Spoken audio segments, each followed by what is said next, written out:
They argued over my belongings while I was still breathing. I, Helen Marlowe, retired librarian and widow, sat quietly at the head of the table. My own niece Clara and nephew David, children of my late sister, were already claiming my furniture as if I were gone. By morning, my will named only one heir, the mailman who'd brought me birthday cards for 20 years. I had spent a lifetime as their aunt. Now I was my own protector. And when they came for what they thought was theirs, the will would end the conversation forever. Wait, before we go any further, I gotta ask, where are you watching from? Drop it in the comments and don't forget to subscribe. They divided her belongings while she was still breathing. Eleanor Brooks began dividing her plans. From the dim hallway, she watched her son and daughter-in-law take stock of her living room, as if they were touring a house for sale. Tyler leaned casually against the mantel, while Monica moved with a slow, appraising gaze, her heels clicking against the hardwood. The grandfather clock in the corner ticked steadily, the faint scent of lemon oil hanging in the air from Eleanor's morning polishing. "That's mine after," Monica said, pointing at the clock with a manicured finger. Her tone was casual, but her claim was anything but. Tyler didn't even glance at it. "The silver set from Savannah," he countered. "That's worth more. We should make a list so there's no chaos later." Monica's eyes skimmed the space, lingering on the cherry desk and the cabinet of porcelain birds. "If we sell the chairs and roll up that rug, this place will have younger energy."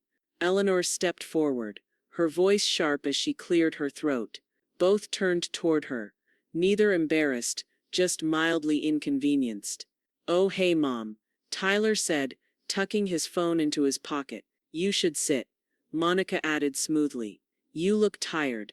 "I am," Eleanor said. "From listening." Tyler sighed. "We're just being practical. You hate chaos. Practical is calling first." Eleanor replied. "Practical is remembering these are mine." Monica's smile stayed fixed. "We're only trying to help. When the time comes, not a rug you want to replace." Eleanor cut in. "A time." Tyler straightened. "We should talk about the piano. It'll be hard to move." "You don't play," she said. "I could sell it," he replied with a shrug. Eleanor rested her hand on the piano's smooth surface, her fingertips tracing the wood grain. "Noted," she said. Declined. The clock filled the silence with 2 slow ticks. Monica's voice softened artificially. "We're just brainstorming." "Storm observed," Eleanor said. They left soon after, Tyler's smile tight, Monica fussing with a cushion as though it were her property. At the door, the chill Portland air swept in, scented with rain and rosemary. "Call next time," Eleanor told them. In the kitchen, Ruby Chen sat waiting, the kettle steaming and 2 black and white cookies set neatly on a plate. "How was the royal tour?" she asked. "They divided my belongings while I was still breathing," Eleanor said, settling into her chair. "I started dividing my plans." Ruby stirred her tea. "If they act like this now, imagine later." Eleanor pulled a notebook from beneath the mail stack, flipped to a clean page and wrote Phase 1. "Change beneficiaries." "You're serious," Ruby said. "I'm tired," Eleanor replied. The house seemed to nod in agreement. The clock ticking, rain tapping lightly on the window. "Cliff's the man to call," Ruby added. "You'll need a witness who isn't me." A knock interrupted them. 3 polite taps, evenly spaced. Eleanor walked to the front door and opened it to find Graham Ortiz on the porch, rain glistening on his postal cap, a small stack of envelopes in hand. "Afternoon, Miss Brooks," he said, pausing before adding, "You still thinking about updating your will?" They thought they were first in line. Eleanor moved them to the back. The kitchen was quiet except for the hum of the fridge and the grandfather clock's muffled tick from the next room. Morning light spilled across the butcher block table, catching the deep scratch where she'd once dropped a serving tray. Eleanor set aside the unopened mail, pulled her flowered notebook closer, and drew a neat column down the center of a fresh page. On the left, she began listing every valuable she owned. On the right, she wrote the story that went with it. "Grandfather clock, 1908, repaired twice. Star. Silver tea set from Savannah. Star. Upright piano. Walnut. Ruby and I butcher Moon River every December. Star. Quilt with hand-stitched violets. Star. The pen scratched steadily, each mark feeling more final than the last. The screen door squeaked, then clacked shut. Ruby stepped inside with a mesh bag of lemons from her tree and an arched brow. Inventory day. Correction day, Eleanor said without looking up. She added first edition Steinbeck. Signed. Star. Blue glass bottle chipped, found on Cannon Beach after the storm. Star. Ruby leaned over, scanning the page. Cliff will need to see this. He'll want to rewrite the whole thing. I expect he will, Eleanor said, reaching for an envelope stamped with Cliff's letterhead. Inside was a clean copy of her current will, marked with yellow tabs. She slid on her glasses, scanning the words residuary clause to Tyler Brooks. Specific bequests to family as listed in Schedule B. Her phone rang. Cliff's name flashed on the screen. She tapped speaker. "You've got the copy?" he asked. "I do," Eleanor replied. "Reads like an invitation I didn't mean to send." "I'll be blunt," Cliff said. "As it stands, Tyler has the house and the bulk of the assets. Monica benefits through him. If unchanged, they'll receive nearly everything." Ruby's lips thinned. Eleanor wrote cherry desk. Letter cupboards hold every postcard from every trip. Star. "That's about to change." "Good," Cliff said. "Do you want them removed entirely, or moved to smaller specific bequests? We could also assign to charities, or..." He stopped, letting the silence fill. Ruby poured tea and set a steaming mug in front of her. "Charity's clean," she said. "Or give it to someone who'd love the house. Someone who actually shows up." Through the window, the street came into view. Graham's postal truck parked under the maple, rain misting across the windshield. He stepped out with a stack of packages, stopped to chat with Mrs. Avery, then carried one to her porch. He bent to fix her doormat without being asked. Eleanor's pen hovered midair. She turned to a clean page and wrote a new heading. People who show up. Only 2 names went underneath. She starred one. "We can sign this week," Cliff prompted. "Tell me your intent. I'll draft it today." "My intent is clarity," Eleanor said, watching Graham cross the street to the next house. "And to keep my things from becoming trophies." Ruby tapped the page. "Follow the stars. Money's fast, stories stay." Eleanor wrote a small note at the bottom. "Uk'll sign mine to the very end." Then, almost as an afterthought, she made a separate column labeled garage sale, just to irritate them. The thought curled the corner of her mouth. "Shall I prepare a draft removing Tyler from the residuary?" Cliff asked. "Yes," Eleanor said, capping her pen. "Prepare it. Do you want to name the recipient now?" The clock chimed the half-hour. The kettle rattled faintly on the stove. Outside, Graham adjusted his cap, rain catching in the brim, and lifted another package from the truck. He didn't know he was being watched. He did it anyway. Ruby said nothing, letting Eleanor's gaze speak for her. Eleanor lifted the phone from the table, took it off speaker, and stepped closer to the window. Cool glass met her fingertips. "Cliff," she said after one ring, her voice steady. "I've decided who gets it all." The rain was steady that afternoon, the kind that blurred the view of the street into watercolor streaks. Eleanor stood at the front window, watching Graham jog from his truck toward her gate, the hood of his navy jacket pulled tight. Even in the downpour, he carried the packages without letting them drag against the ground. When she opened the door, a cold draft slipped inside, smelling of wet pavement and cedar mulch. Graham's cheeks were flushed from the wind. "Afternoon, Miss Brooks," he said, shifting a long taped-up box in his arms. "Looks like you're ordering bricks these days." "It's books," she replied, stepping back so he could bring them inside. The box thudded on the hallway rug, damp cardboard, giving off its papery scent. "Another one in the truck," he said. Without waiting, he turned and headed back through the rain. Eleanor noticed the way he kept a hand on the side of the box, steadying it against the wind, like it was something fragile. By the time he returned with the second, his jacket shoulders were dark with water. That's the lot, he said, brushing his gloves together. You'll have coffee before you go, Eleanor said. It wasn't a question. Minutes later, they sat across from each other at the kitchen table, steam rising from their mugs. The cookies, shortbread dusted with sugar, were still warm from the oven. Graham bit into one, closed his eyes briefly in appreciation. You spoil your mailman, he said. I appreciate good service, Eleanor replied.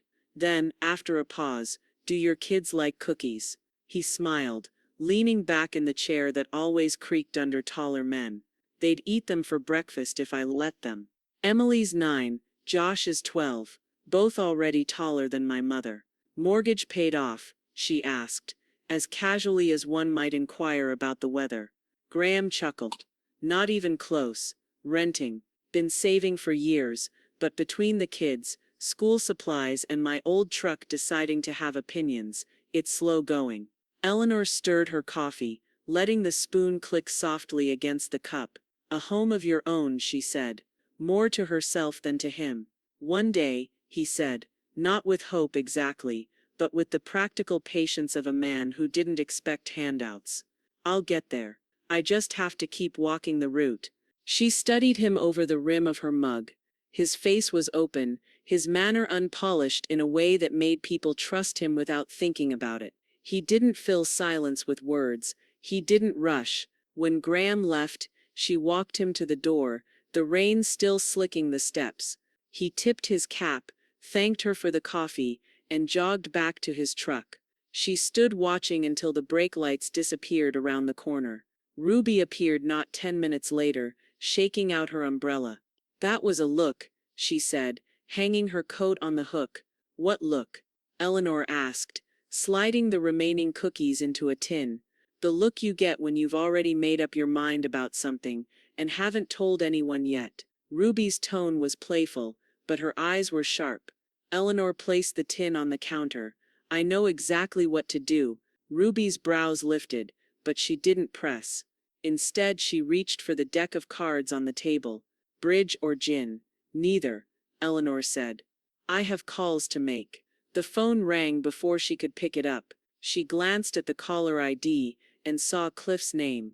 She pressed the button, his voice arriving brisk and businesslike. Eleanor, I need you to come in. If we're making the changes you mentioned, you'll have to sign new papers in person. Eleanor's hand rested on the notebook still open on the table, the page with the stars, the one name she hadn't told anyone yet. I'll be there, she said, and for the first time all day her smile reached her eyes. By the time Eleanor stepped off the streetcar downtown, the rain had gentled to a mist that silvered the air and deepened the smell of roasted coffee and damp concrete. She climbed the stairs to Cliff Masterson's office with a steady hand on the rail, the grandfather clock in her memory, ticking approval with every step. Cliff's reception felt like a law library that had decided to become a living room, warmed wood, quiet lamps, no dust daring to settle. He emerged from his office crisp as a paper crease, gray suit, wire rims, a pen already uncapped in his fingers. Eleanor, he greeted, that even-keeled tone that had comforted a dozen clients on worse days. Shall we? They sat at his polished table. Before her lay a neat stack, the new will, ancillary directives, and one page headed in stern block letters. Cliff angled the top document toward her. This is the instrument naming your chosen beneficiary as sole recipient of the residence and all residuary assets, he said, then softened. It says what you told me it should say. Her name looked solid on the first line. The house's legal description, absurdly long and precise, tethered her bungalow to the world, as if the paper were a nail. Beneath, a single name appeared where two used to live. Her lungs loosened. Read it to me like I've never met a clause, she said. He did. Spare and clear. Graham Ortiz, sole beneficiary. House, contents, accounts as enumerated, specific items listed for friends. A teapot for Ruby, the fern shadow boxes for Mrs. Avery. Then he tapped the stern page. No contest clause, he said. If anyone challenges and loses, they relinquish whatever scraps they might have gotten otherwise. It deters gambling. Good, Eleanor said, tasting the word. They do love to gamble with my patients. Cliff slid a fountain pen toward her. Blue-black ink ready. There's one more layer if you want it. A transfer on death for the house, filed now. It doesn't change possession while you're alive, but it makes the transfer immediate later. Cleaner. Fewer places for trouble to hide. She considered the ceiling, the soft click of distant keys, the faint hiss of wheels on wet pavement beyond the window. Clean sounded like a floor newly mopped, like sleep. Do it, she said. He nodded, added the form to the stack. 2 witnesses from the firm will step in. Notaries are on standby. Then quieter, are you certain about Mr. Ortiz? I ask only once. Eleanor pictured rain beating on a postal cap, a hand writing a neighbor's mat, a voice that never hurried her. She smiled without showing teeth. Certain. The witnesses entered. One smelled faintly of peppermint, the other of wool in winter. Pens whispered. Papers shifted. Eleanor signed, the nib skating smooth, her signature blooming where it needed to live. A notary stamp pressed down with a tiny thunder of approval. When the last page turned from promise to record, Cliff gathered everything into a thick envelope and offered her a red sealing sticker like a cherry on a sundae.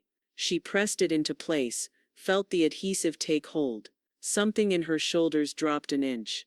The envelope didn't weigh much, and yet the room felt lighter, the way it does after someone finally says the hard thing you've been waiting to hear. Lunch, Ruby said, as if she'd invented the word, when Eleanor met her under Cliff's awning. They walked 2 blocks to a snug bistro sheltering behind a wall of ferns. Inside, garlic and butter tangled in the air. Plates chimed. Rain wrote soft Morse code on the windows. Ruby ordered clam chowder and a glass of Pinot. Eleanor chose a grilled cheese that crackled when she bit in. Well? Ruby asked, eyes bright. It's done, Eleanor said, and it's clean. Ruby lifted her glass in a small, fierce salute. To clean, she said, and to people who show up. They ate slowly, talking about the neighborhood garden swap, the cat who had adopted Eleanor's porch, the perfect wickedness of a garage sale timed to ruin Tyler's weekend. When the check came, Ruby snatched it with old lady speed. Don't fight me, she said. Consider it a filing fee. Dusk leaned early across Portland. When Eleanor reached home, the bungalow smelling of lemon oil and raincoats, she placed the sealed envelope in her desk's middle drawer atop the letters that mattered and slid the key into the lock with a decisive turn. The grandfather clock answered with a low, satisfied note. Her phone buzzed on the hall table. Tyler's name lit the screen like a flare. She let it ring once, twice, and then answered. Have you thought about the will yet? He asked. Skipping hello, voice shaved to impatience. Eleanor looked at the locked drawer, at the clean line her life had just drawn. She smoothed the hem of her sleeve with her free hand. Yes, she said. All set. And she hung up.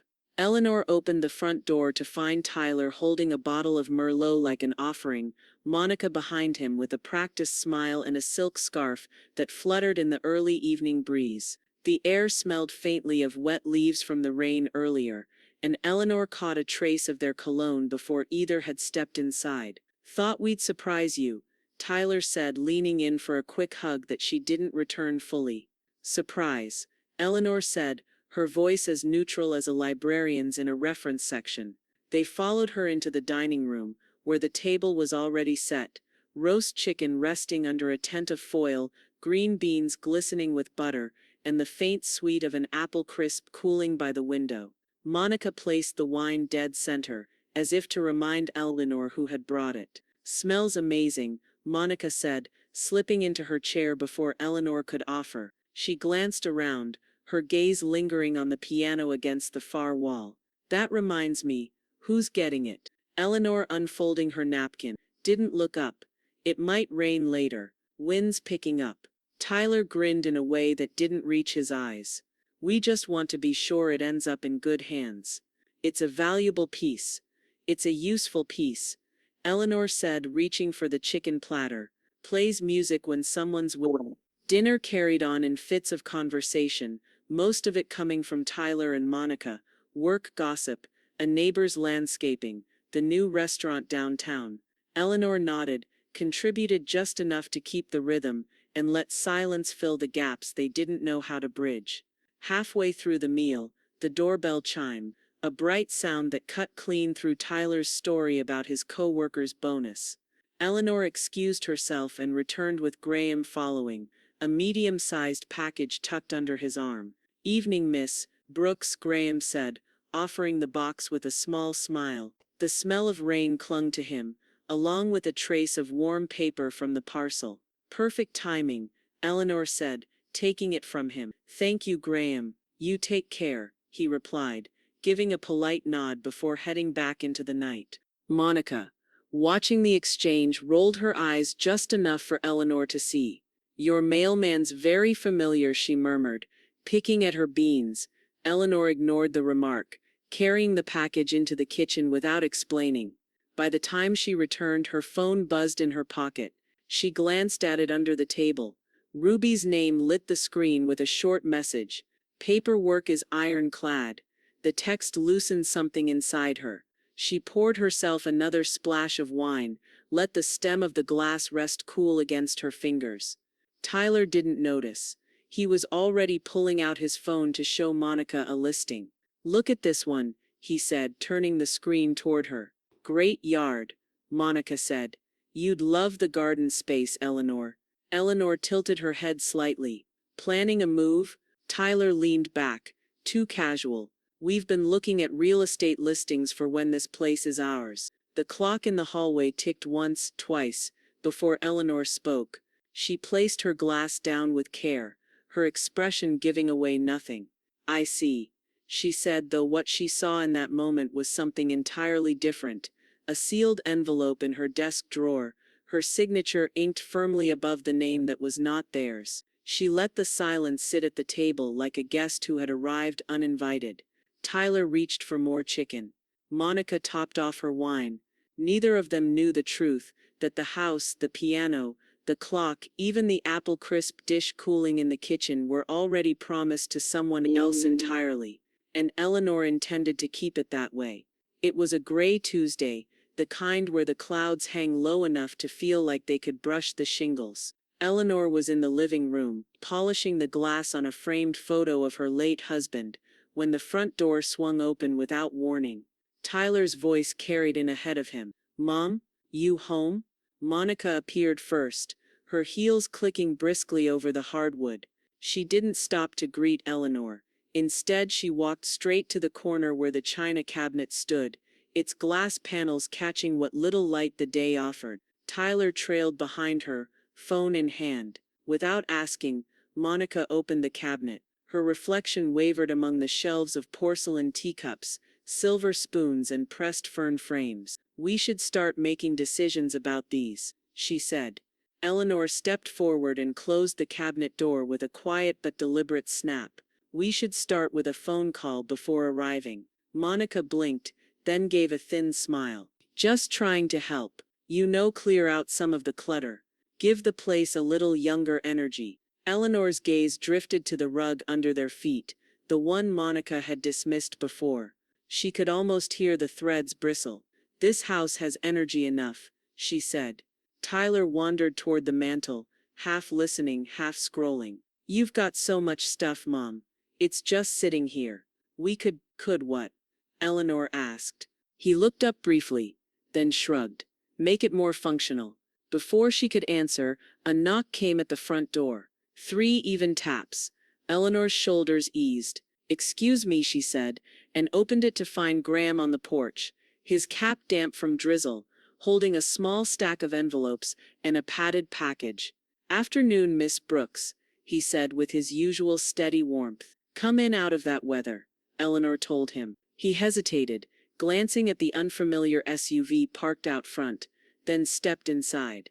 The smell of rain and paper followed him into the kitchen, where Eleanor set the kettle on. "Tea?" she asked. "Sure," Graham said, leaning against the counter while she reached for mugs. From the living room, Tyler's voice floated in, pitched just low enough to be pointed.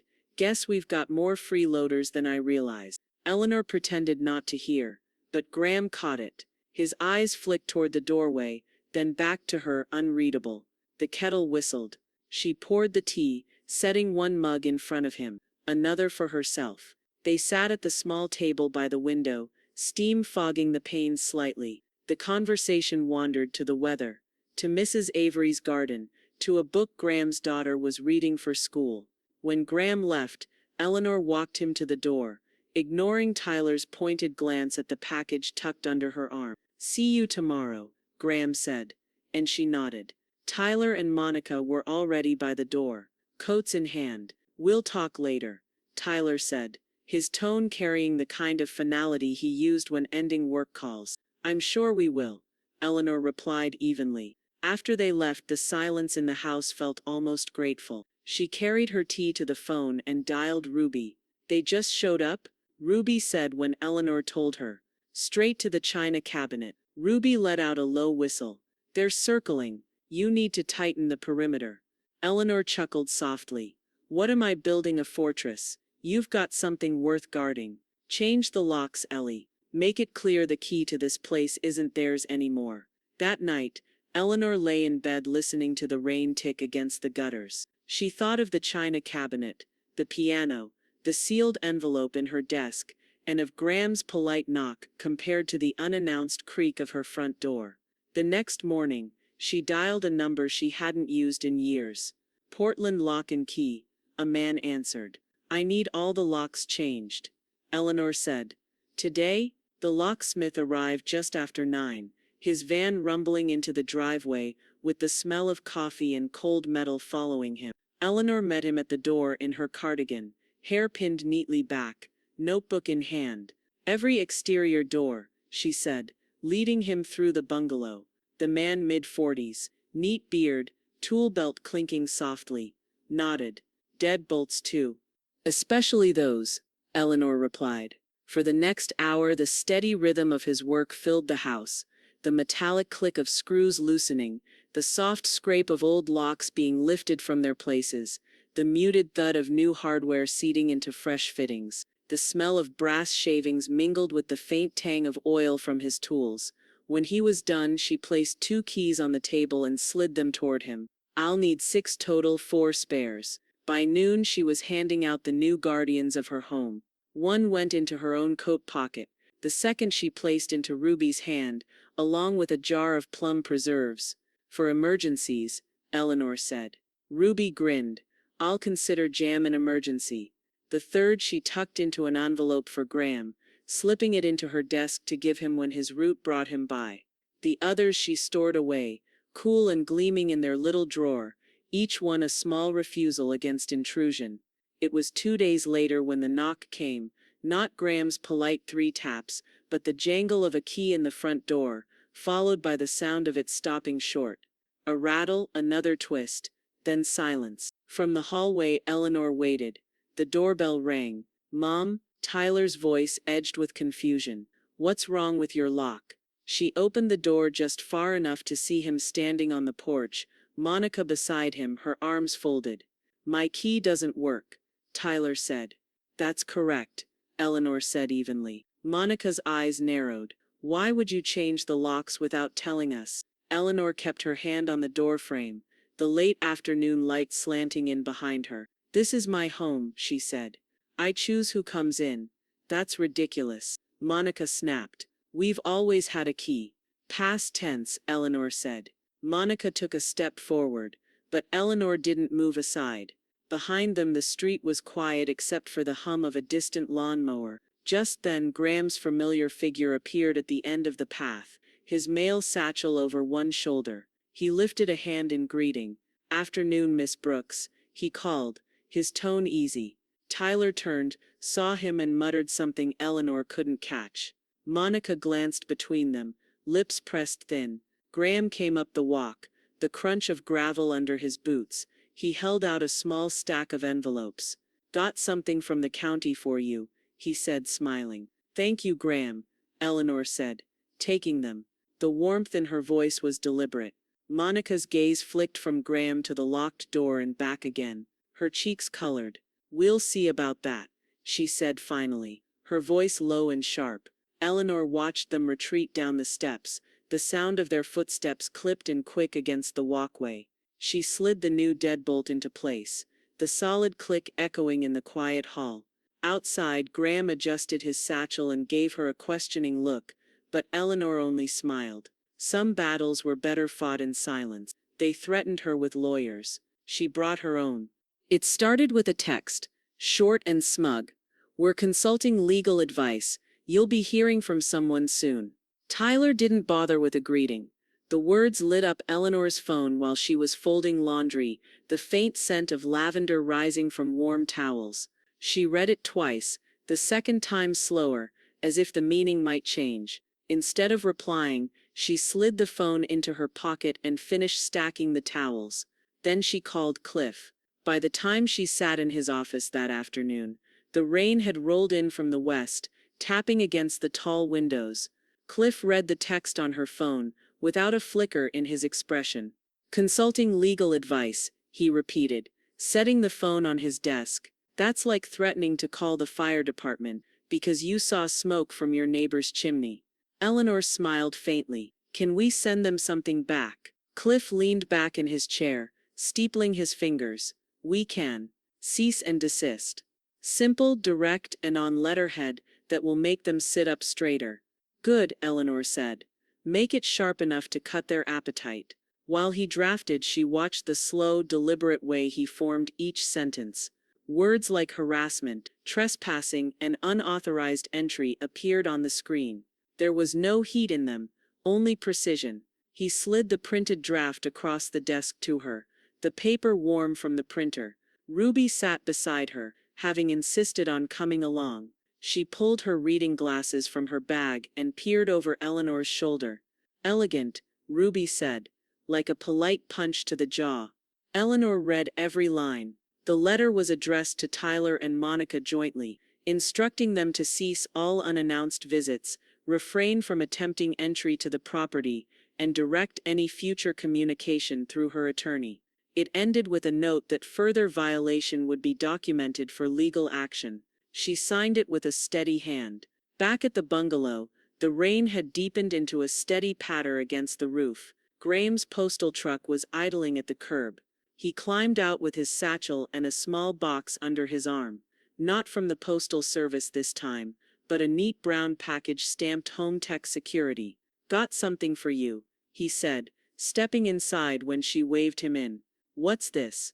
Eleanor asked, setting the box on the hall table. "Video doorbell," Graham said. "Figured it might be time." Eleanor glanced toward Ruby, who was unwrapping a scarf in the living room. "This wasn't necessary," she said. "Maybe not," Graham replied, kneeling to unpack it, "but it'll help you see who's knocking before you open the door." She watched him work, careful, unhurried, explaining each step without assuming she didn't understand. The faint metallic scent of new electronics mixed with the warm smell of rain still clinging to his jacket. When he finished, he stepped back so she could see the small black rectangle beside her door. "You'll get alerts on your phone," he said. "And it records." Ruby leaned over from the doorway. "Consider this Exhibit A for when the vultures circle again." By mid-afternoon, Cliff had emailed to say the letter was ready for delivery. Eleanor printed it on heavy cream paper, the kind that made ink sink in like a promise. She slid it into an envelope with Cliff's return address at the top, then sealed it. "Hand-delivered or mailed?" Ruby asked. "Mailed," Eleanor said. "I like the idea of them finding it among their bills." At the post office, the clerk stamped it with a satisfying thunk. The envelope disappeared into the outgoing bin, small but loaded. Eleanor imagined it traveling across town, slipping into Tyler and Monica's world without fanfare, waiting to be opened like a hidden trap. That evening, just as the last light drained from the sky, her phone buzzed. Tyler's name flashed. The message was only 4 words. "You're making a big mistake." Eleanor set the phone down without answering, her reflection faint in the darkening window. Somewhere outside, the new doorbell caught the soft red glow of a passing car's taillights and recorded it.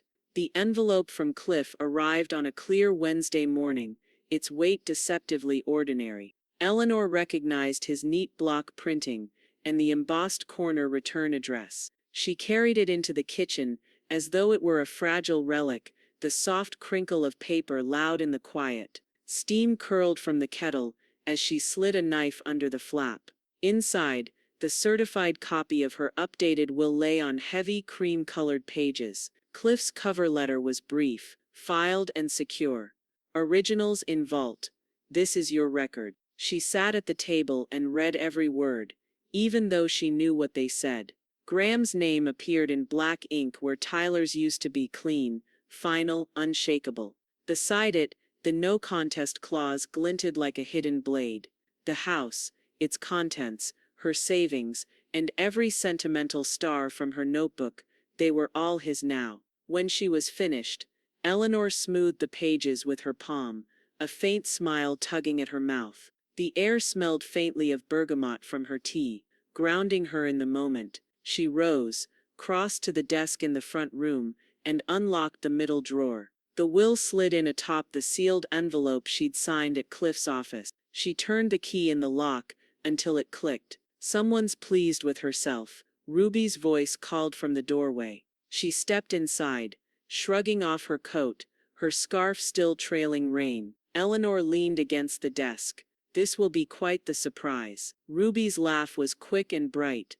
"I hope I'm there to see their faces." She set down a paper bag with 2 fresh scones. "They'll think you've handed them the moon, and find out you've given them a rock." Eleanor poured tea for them both. Better than that, they'll get nothing, not even crumbs. They ate in companionable quiet, the house settling around them. Outside, a postal truck pulled up, and Graham walked toward the porch with his usual steady gait. He lifted a hand in greeting through the window. Ruby gave Eleanor a sidelong look. "Does he know?" "Not a word," Eleanor said. "And I'm not telling him. Not yet." The truth of it made her smile, not out of mischief, but out of the private satisfaction of knowing she had chosen someone who had never once asked for anything. She watched Graham slip a small stack of envelopes through the slot, check the latch and walk on. Later that afternoon, the phone rang. Tyler's name flashed across the screen. Eleanor let it buzz twice before answering. "Hey, Mom," he began. All false ease. "Been thinking, have you sorted things out for later?" "Things?" she asked, keeping her tone mild. "The will," he said, the word landing heavier than he intended. "Just making sure it's all in order. Left the house to family and all that." Eleanor turned toward the desk, her eyes on the locked drawer. "No," she said simply. There was a pause, a faint static hum on the line. "No?" Tyler repeated, his voice sharpening. "That's right," Eleanor said. Then she pressed the button to end the call. She stood for a moment in the quiet, the finality of the word hanging in the air like the last note of a song. In the drawer, beneath brass and oak, Graham's name waited on paper they would never see, at least not until it was far too late. The kettle whistled. Eleanor poured herself another cup of tea, the steam blurring the window just enough to make the world outside look soft and far away. On a rare, warm Saturday, Eleanor's backyard smelled of grilled rosemary chicken and fresh-cut grass. The hydrangeas had begun to swell with tight green buds, and the string lights Ruby insisted on hanging swayed gently in the light breeze. The air carried a low hum of conversation, punctuated by bursts of laughter. Graham stood at the grill, tongs in hand, turning skewers with easy precision. Smoke curled up and drifted toward the fence, carrying the scent of charred peppers and lemon. Ruby, stationed near the patio table, poured wine into mismatched glasses with the confidence of someone who'd been doing it since the Nixon administration. Eleanor moved among her guests, a mix of longtime neighbors, bridge partners, and a few friendly newcomers, accepting compliments on the garden she'd tended for 20 years. "You must spend hours out here," one neighbor said, brushing a hand over the lavender. "Not hours," Eleanor replied, smiling. "Just attention. Plants can tell when you're paying it." The conversation flowed as easily as the wine. A plate of deviled eggs vanished. Someone brought out a deck of cards. Graham set down a tray of grilled corn, and Ruby immediately claimed the butter knife to start slathering. It was mid-afternoon when Ruby's gaze shifted toward the street. Her smile thinned. "Don't look now," she murmured. Eleanor turned just enough to catch it. Tyler's car creeping past the front of the house, windows down, his head angled to take in the scene. Monica was in the passenger seat, sunglasses on, her lips moving in what looked like a steady stream of commentary. "Like vultures," Ruby muttered, topping off her own glass. Eleanor let her eyes rest on them only for a heartbeat before turning back to her guests. "Have more cake," she said to the couple nearest her. "Before Ruby eats it all." Tyler's car slowed to a crawl, lingering just long enough for him to meet Eleanor's gaze across the hedge. She lifted her glass, not in greeting, not in invitation, but in a way that could be mistaken for either. He drove on. The party swelled again with chatter. Graham brought out the cake. Eleanor had baked that morning, a golden sponge layered with blackberry jam and buttercream. She took the knife, sliced generous wedges, and passed them around. When everyone had a plate in hand, she lifted her glass. "To good company," she said, letting her eyes drift briefly toward the street where Tyler's car had disappeared. "And good mail service." Laughter rippled through the group. Graham gave a modest shrug, his cheeks coloring just enough to match the berries in the cake. The afternoon light softened into gold, shadows stretching across the lawn. Guests began to leave in pairs and small clusters, hugging Eleanor and promising to return the favor. Graham helped carry dishes inside. Ruby gathered stray glasses, and soon the house returned to its usual quiet. Eleanor was stacking plates in the sink when the knock came firm. Official. On the porch stood a courier in a navy blazer, clipboard in hand. "Delivery for Eleanor Brooks," he said, offering a large flat envelope. Her name was typed in a bold, impersonal font across the front. The return address belonged to a law firm she didn't recognize. She took it, signed the clipboard, and closed the door with the weight of the envelope in her hand. Ruby stepped into the hall, wiping her hands on a dish towel. "Well?" Eleanor slid a finger under the flap and pulled out several pages clipped together. The first line leapt up at her petition to contest the testamentary capacity of Eleanor Brooks. She read it again. Tyler's name was there, along with Monica's. The air in the hallway seemed to still. Ruby's voice was low but fierce. "They're saying you're not fit to make your own decisions?" Eleanor set the papers on the entry table, her fingers resting lightly on them. Outside, the string lights swayed, their glow catching the last of the day. "Apparently," she said, "they want to fight." The morning of the evaluation dawned cold and clear, the kind of Portland day where sunlight feels like a polite guest, welcome but not quite at home. Eleanor dressed with deliberate care, navy sweater, pressed slacks, her mother's pearl earrings, choosing each piece the way one might select armor. She pinned back her hair and looked at herself in the mirror, not for vanity, but for readiness. Ruby arrived 5 minutes early, coffee in hand. "Fuel," she said, passing over the paper cup. "And just enough caffeine to keep you razor sharp." The evaluation was held in a modest downtown office, with beige walls, a scattering of framed landscapes, and the faint smell of copier toner. Tyler and Monica were already there in the waiting room, sitting close together, but not touching. Tyler's jaw worked in a slow grind, Monica's sunglasses perched high on her head, her eyes sharp and assessing. "Mom," Tyler said with false brightness. Eleanor gave them both the kind of smile she used on unruly patrons at the library, polite, closed, and entirely unmoved. "Tyler." Cliff emerged from a side hallway, a thin folder in hand. "Ready?" he asked Eleanor. "Always," she replied, rising. The evaluator was a woman in her 60s with silver hair pulled into a low bun and the warm, measured voice of someone used to coaxing people toward comfort. Her office was bright, the blinds open to let in the winter light. A mug of tea steamed on her desk, and the faint scent of bergamot hung in the air. "I'm Dr. Julie," she said, offering a handshake. "Let's make this as straightforward as possible."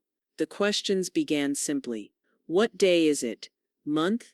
Year?" Eleanor answered without hesitation. then added, "And if you'd like, I can tell you the day of the week in 20 years.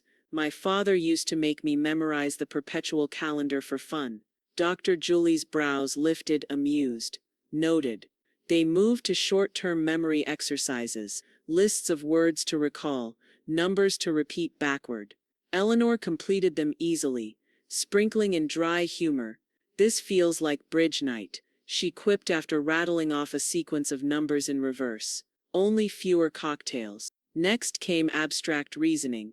Dr. Julie asked her to explain common proverbs. Eleanor leaned back in her chair. "Don't count your chickens before they hatches means don't plan for what you haven't got. My son could use a refresher." The corners of Dr. Julie's mouth twitched. Finally, the practical questions: current events, personal history, naming public figures from photographs. Eleanor named them all, including a few details about their careers. "That's the mayor," she said, "of one image, and she has a soft spot for community gardens. I wrote her a letter about ours." When it was over, Dr. Julie closed her folder with a soft thud. "You're sharper than most people 20 years younger, Mrs. Brooks. I'll be reporting that you're fully competent to manage your affairs." Eleanor inclined her head. "Thank you, doctor. I could have told you that, but I appreciate the professional endorsement." In the waiting room, Tyler and Monica looked up as she returned. Ruby was on her feet instantly, eyes sparkling. "Well?" Ruby asked. "Apparently I'm of sound mind," Eleanor said, her tone light, but her gaze steady on Tyler. Monica's mouth tightened. Tyler's eyes narrowed. Neither spoke. Ruby looped her arm through Eleanor's. "Then let's get you home. I'll buy lunch. Victory deserves soup and pie." The drive back was filled with Ruby's triumphant commentary and Eleanor's quiet satisfaction. The air smelled faintly of the bakery bags Ruby had stashed in the back seat. When they pulled up to the bungalow, something new caught Eleanor's eye: a small bouquet of daisies wrapped in brown paper resting on her porch chair. She picked it up, inhaling the clean, grassy scent. The note tucked inside was just 3 words in neat handwriting: "See you tomorrow." That evening, as she watered the hydrangeas, Cliff called. "The courts reviewed Dr. Julie's report," he said, his voice edged with satisfaction. "Tyler's challenge has been dismissed. Effective immediately." Eleanor looked out over her garden, the late sun pooling gold across the lawn. "Good," she said, and meant it. Eleanor began on a Tuesday morning, the kind with pale sunlight that made the dust motes in her living room look like suspended gold. She stood in front of the cherry desk, her notebook open, the starred items glowing in her mind. Today some of those stars would change hands, not because she was going anywhere, but because she wanted to see them land in the right places while she was still here to enjoy it. The first knock came from Ruby, punctual as ever. She stepped in and caught sight of the teapot on the table, white porcelain, with tiny blue forget-me-nots spiraling around its belly. "Is that?" "Yes," Eleanor said. "It's been mine for 40 years. Today it's yours." Ruby touched it like she was afraid it might vanish. "You're sure?" "I'm sure," Eleanor said, pouring them both tea from a plain kettle. "You've earned it in cups and company." Ruby's laugh was warm, but her eyes were bright with something else. She set the teapot down gently, like it was an animal that needed coaxing into a new home. Later, Graham arrived on his route, the mail tucked under one arm. His eyes landed on the vintage coat rack by the door. Dark walnut, curved hooks polished smooth by decades of use. "That's new," he said, nodding toward it. "Not new," Eleanor corrected. "Yours." He blinked. "Mine?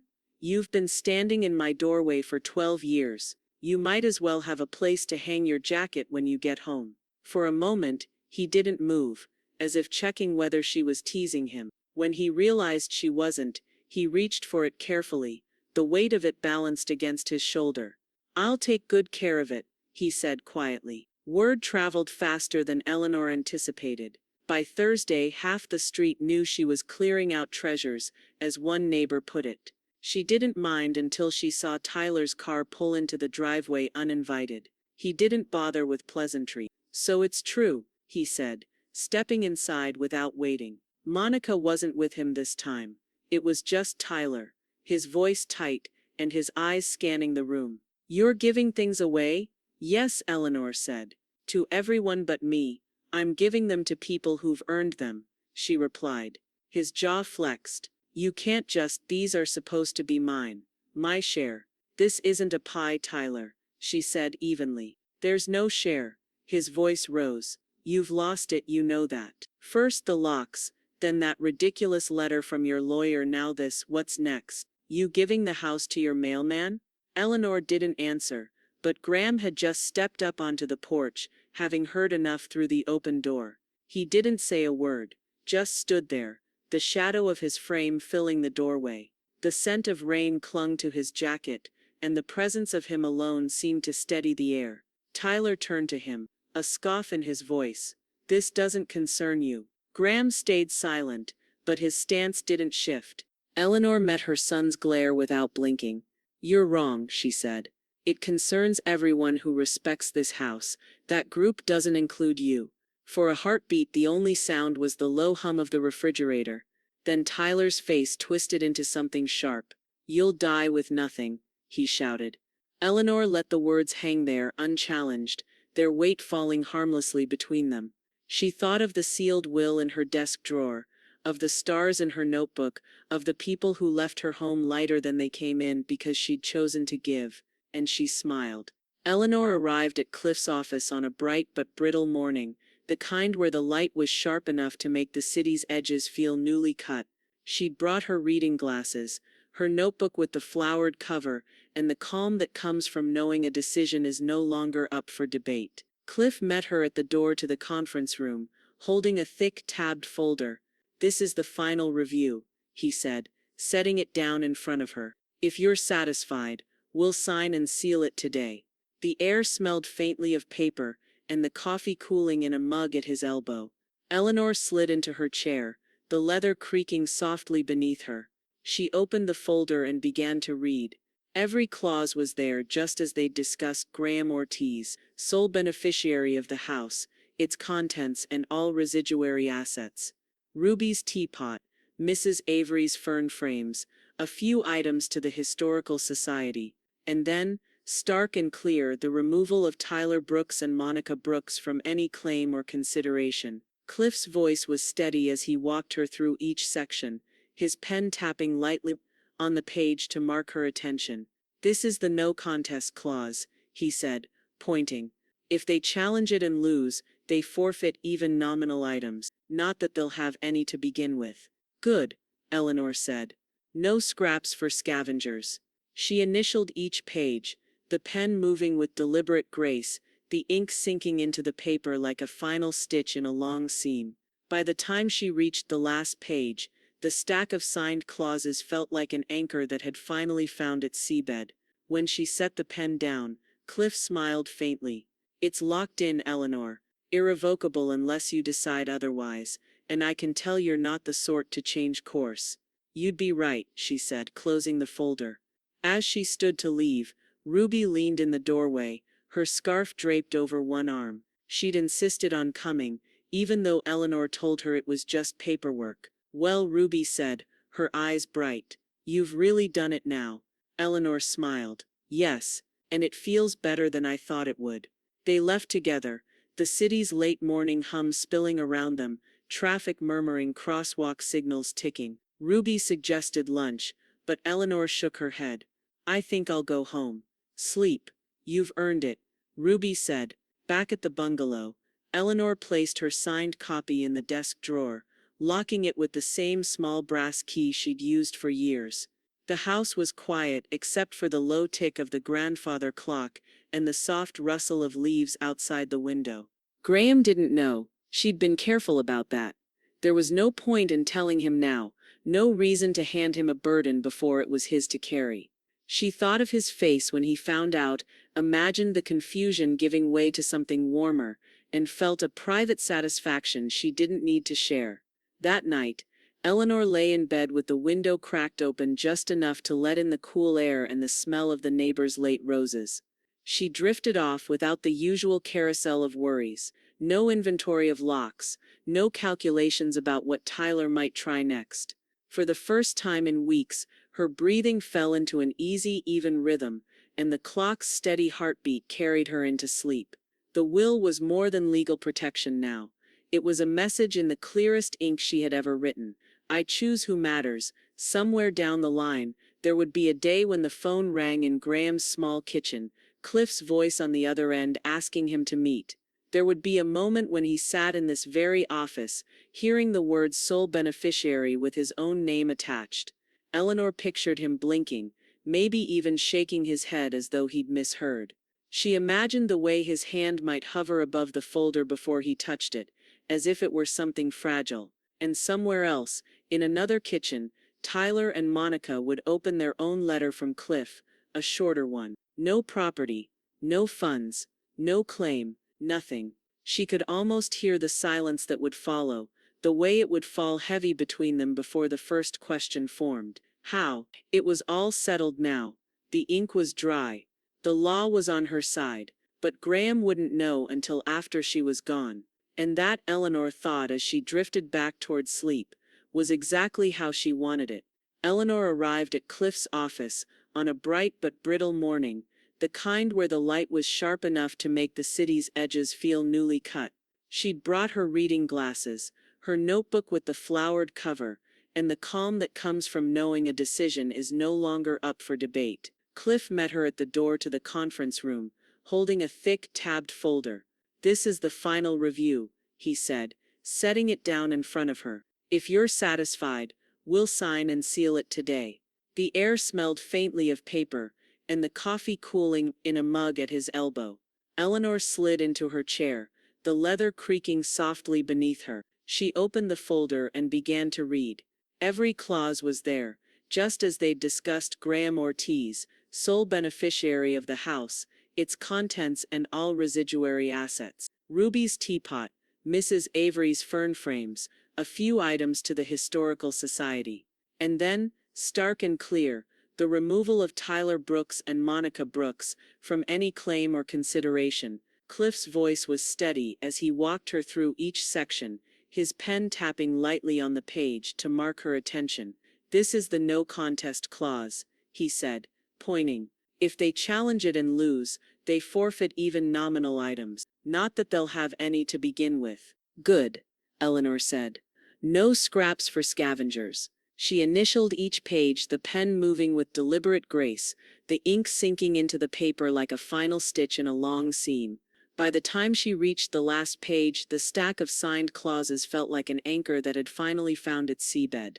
When she set the pen down, Cliff smiled faintly. "It's locked in, Eleanor. Irrevocable, unless you decide otherwise. And I can tell you're not the sort to change course." "You'd be right," she said, closing the folder. As she stood to leave, Ruby leaned in the doorway, her scarf draped over one arm. She'd insisted on coming, even though Eleanor told her it was just paperwork. "Well," Ruby said, her eyes bright. "You've really done it now." Eleanor smiled. "Yes, and it feels better than I thought it would." They left together, the city's late morning hum spilling around them, traffic murmuring, crosswalk signals ticking. Ruby suggested lunch, but Eleanor shook her head. "I think I'll go home. Sleep. You've earned it," Ruby said. Back at the bungalow, Eleanor placed her signed copy in the desk drawer, locking it with the same small brass key she'd used for years. The house was quiet, except for the low tick of the grandfather clock and the soft rustle of leaves outside the window. Graham didn't know. She'd been careful about that. There was no point in telling him now, no reason to hand him a burden before it was his to carry. She thought of his face when he found out, imagined the confusion giving way to something warmer, and felt a private satisfaction she didn't need to share. That night, Eleanor lay in bed with the window cracked open just enough to let in the cool air and the smell of the neighbor's late roses. She drifted off without the usual carousel of worries, no inventory of locks, no calculations about what Tyler might try next. For the first time in weeks, her breathing fell into an easy, even rhythm, and the clock's steady heartbeat carried her into sleep. The will was more than legal protection now. It was a message in the clearest ink she had ever written, I choose who matters. Somewhere down the line, there would be a day when the phone rang in Graham's small kitchen, Cliff's voice on the other end asking him to meet. There would be a moment when he sat in this very office, hearing the words sole beneficiary, with his own name attached. Eleanor pictured him blinking, maybe even shaking his head as though he'd misheard. She imagined the way his hand might hover above the folder before he touched it, as if it were something fragile. And somewhere else, in another kitchen, Tyler and Monica would open their own letter from Cliff, a shorter one. No property, no funds, no claim, nothing, nothing. She could almost hear the silence that would follow, the way it would fall heavy between them, before the first question formed. How? It was all settled now. The ink was dry. The law was on her side. But Graham wouldn't know until after she was gone. And that, Eleanor thought as she drifted back toward sleep, was exactly how she wanted it. The keys felt heavier than Graham expected.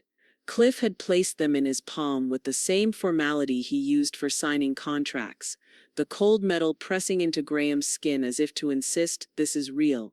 Outside, the sky was pale and wide, the kind of Portland morning where the air smells faintly of rain even when it hasn't fallen yet. Everything is in order, Cliff said, his voice steady. It's yours now.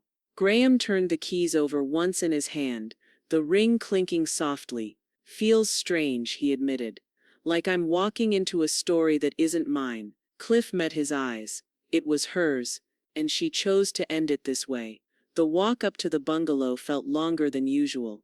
Graham had delivered mail to this porch for 12 years, yet stepping up now with the keys in his hand was like approaching a threshold in another lifetime. He unlocked the door slowly, the tumblers clicking in quiet succession, and pushed it open. The familiar scent greeted him first. Lemon oil, old books, and something faintly floral from the garden. Sunlight spilled across the hardwood, the dust motes drifting lazily in the beams. The grandfather clock in the corner ticked on, unbothered by the change in ownership. Ruby was there, waiting just inside. She wore her navy sweater, the one Eleanor had once teased her about for being practically municipal. She stepped forward and hugged him, her voice low and certain. She knew you'd take care of it. Graham managed a nod, his throat tightening. It still feels like she's here. In a way she is, Ruby said, gesturing toward the kitchen. She left it exactly as she wanted you to find it. They moved through the rooms together. In the living room, the piano stood polished, a sheet of music still open to Moon River. The china cabinet gleamed, each cup and plate perfectly aligned. In the study, the desk was closed but neat, a stack of unopened envelopes, waiting like obedient soldiers. In the sunroom, Graham noticed a row of plants, spider plants, African violets, a stubborn jade that leaned toward the light. Without thinking, he fetched the watering can from beside the sink, and gave each one a slow drink, the soil darkening as it absorbed the water. Ruby stood in the doorway, watching. She used to talk to them, you know. Said it made them grow better. I believe it, Graham said. From the kitchen came a soft, questioning "Me bullywud." Graham turned to see Eleanor's cat, a sleek gray with white paws, stretching and blinking at him. The animal regarded him for a moment before hopping lightly onto a chair. Guess I'm yours now, Graham murmured, pouring a small dish of food. The cat ate without hesitation, as if the transfer of allegiance had been decided long ago. He spent the next hour moving slowly through the house, touching almost nothing, letting the rooms speak in their own quiet way. The faint creak of the hallway floorboard, the cool weight of the banister under his palm, the way the lace curtains breathed in and out with the draft. Then from the front door came the metallic clink of the mail slot. Instinct kicked in. He'd heard that sound thousands of times, but never from inside this house. A single envelope slid onto the rug, the flap sealed with a neat crease. His name was written in blue ink across the front, in Eleanor's tidy hand. He picked it up slowly, the paper cool against his skin. Ruby, now standing behind him, leaned forward. What is it? Graham didn't answer right away. The handwriting was unmistakable, steady, deliberate. the letters evenly spaced as though she'd been careful not to rush. His thumb traced the curve of the G. "It's from her," he said quietly. Ruby's eyes softened. "Then you'd better open it." But Graham only held it for a moment longer, the house silent around them, except for the steady ticking of the clock. He wasn't ready, not yet. He slipped the envelope into his jacket pocket, feeling its slight weight against his chest. Whatever was inside could wait another breath, another beat. The moment of knowing was too close, too sharp to rush. They waited for their inheritance. She sent it to the man who knocked every day. Graham sat on Eleanor's porch steps, the letter light but commanding in his hands. Morning air carried the scent of damp cedar and coffee from the mug cooling beside him. Across the street, a wind chime made a hesitant sound, as if eavesdropping. He slid his thumb under the flap, opening it with the care of someone unwrapping glass. "Dear Graham," it began in Eleanor's neat handwriting. "If you're reading this, I've done something you might not approve of. I've given you my home and everything in it. Forgive me for not telling you sooner. I didn't want you carrying the weight before you had to." The words steadied and unsteadied him at once. The grandfather clock ticked steadily inside, the sound familiar, but now impossibly changed. "Thank you for showing up in rain, in summer heat, in the kind of cold that bites fingers. You didn't just deliver mail, you brought kindness. You never took anything from me, so I give you everything." He let out a slow breath. The porch smelled faintly of lemon oil from the freshly wiped rail. "The mortgage is paid. Property taxes are covered for the year. The gardener's number is in the top desk drawer. The hydrangeas need trimming in June, insulting in February. The cat will act like he belongs to no one. Don't believe him." As if on cue, the gray cat padded into the doorway, meowing before curling against Graham's shin. He bent to scratch behind its ear. "Guess we're stuck with each other," he murmured. "I hope you'll keep the piano, even if you never play. Every house deserves one sound bigger than itself. And when you're ready, host a gathering, feed people on the blue plates. Tell Ruby she was right about nearly everything except that cardigan with the pom-pom." A laugh caught in his throat, soft and unexpected. "I didn't leave Tyler or Monica anything, not even the comfort of assuming they were kind. If they come to your door, don't let them in. This house is made of stories, and they want rooms without them." The rumble of an engine pulled his eyes up. Tyler's SUV crawled past the hedge, Monica leaning forward, sunglasses pushed to her hair. Both of them looked from him to the open door, their gazes catching on the envelope in his hand. Tyler's mouth curved into a thin, questioning smile. Graham didn't return it. "One more thing," the letter continued. "In the desk there's an envelope with your name. Open it when you've read this. It holds nothing you owe and something I hope you'll like." The desk was visible from where he sat, square and unyielding in the front room. "Finally a blessing. You were never a stranger to me. You made sure every letter found its way home. Now this house is yours. Let small good things find their way to your door." The letter ended with her name, the crossbar on the T drawn with that tiny precise flick he'd seen on her Christmas cards. He folded the pages into careful thirds and slid them into his pocket. Tyler called from the car, voice pitched too casually. "Problem?" "No," Graham said, standing, addressed correctly. Monica leaned forward. "It's strange you're here." In her house, Graham stepped inside, took the brass key from the bowl by the door, and came back to the threshold. "It's my route," he said evenly. He put the key into the lock. The cat brushed his ankle. Tyler's engine idled, a low, impatient growl. The deadbolt slid home with a clean final click. Some deliveries are too precious for the wrong address.